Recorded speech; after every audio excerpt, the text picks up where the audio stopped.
Kidney sys అనేది ఈ మధ్యకాలంలో మనం ఎప్పుడైతే అల్ట్రాసౌండ్ లాంటివి రెడీగా అవైలబుల్ ఉన్నాయో అండ్ ఈ ప్యాకేజెస్ వల్ల రొటీన్గా అల్ట్రాసౌండ్ చేసేటప్పటికి చాలామంది ఓపీడీకి సార్ నాకు సిస్ ఉన్నాయి ఏదైనా వద్దా అని చాలా భయపడుతూ వస్తారన్నమాట. సో సిస్ అంటే ఏంటి?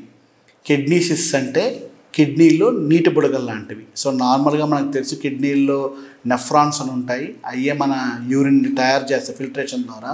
సో అప్పుడప్పుడు అక్కడ ఏదైనా వీక్ అయినప్పుడు మనకి తెల్లెంట్రుకలు ఎలాగో ఏజ్తో పాటు నీటి బుడగల్లాగా ఫామ్ అవుతాయి అన్నమాట. సో ఇలా ఫామ్ అయిన వాటిని సింపుల్ సిస్ట్ అంటాం.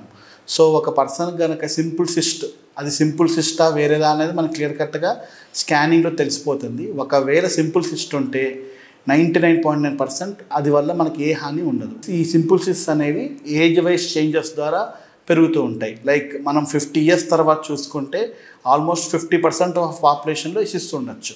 ఇంకా ఏజ్ పెరిగే కొద్దీ కూడా వస్తాయి. అలా అని చెప్పి కనిపించిన ప్రతి సిస్ట్ సింపుల్ కాకపోవచ్చు. సో సింపుల్ కాకపోతే ఇంకో రకాలు ఏంటి? ఇంకో రకాలు వచ్చేసి కాంప్లెక్స్ సిస్ట్. కాంప్లెక్స్ సిస్ట్ అంటే ఏంటంటే ఈ సింపుల్ సిస్ట్లో ఏంటంటే ఓన్లీ నీటి బుడగ అన్నమాట. ఈ కాంప్లెక్స్ సిస్ట్లో ఏంటంటే నీటి బుడగతో పాటు దాంట్లో కొంచెం పదార్థాలు ఉంటే అప్పుడప్పుడు దాంట్లో క్యాన్సర్ ఉండొచ్చు, లేకపోతే ఇన్ఫెక్షన్ ఉండొచ్చు. సో ఈ కాంప్లెక్స్ సిస్ట్ ఉంటే మనం జనరల్లీ సిటీ స్కాన్ చేసి ఇలా క్యాన్సర్ ఉండే అవకాశం ఏదైనా ఉంటుందా, అలా ఉంటే దానికి తగ్గట్టుగా మనం ట్రీట్మెంట్ తీసుకోవాల్సి వస్తుంది.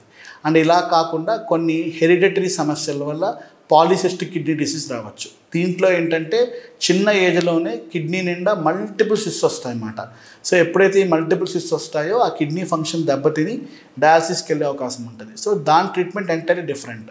బట్ మనం కామన్గా చూసే సింపుల్ సిస్ట్ అన్నమాట. ఈ సింపుల్ సిస్ట్కి అయితే యాక్టివ్గా ఎటువంటి ట్రీట్మెంట్ అవసరం లేదు. మరి వీటి వల్ల ఏదైనా సమస్య వస్తుందా?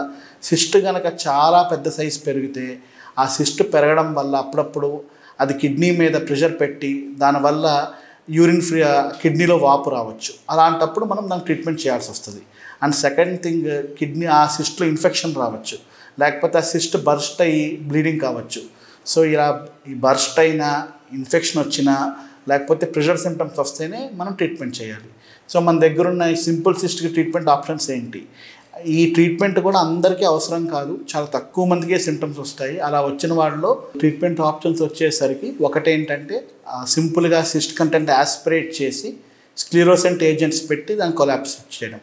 అలా కాకుండా ఉంటే మనం డైరెక్ట్గా ల్యాప్రోస్కోప్ పద్ధతితో ఆ సిస్ట్ని అంతా రిమూవ్ చేయడం, లేకపోతే డీరూఫ్ చేయడం. సో ఈ విధంగా చేసుకోవచ్చు. కానీ జనరల్లీ సింపుల్ సిస్ట్కి ఎటువంటి ట్రీట్మెంట్ అవసరం లేదు.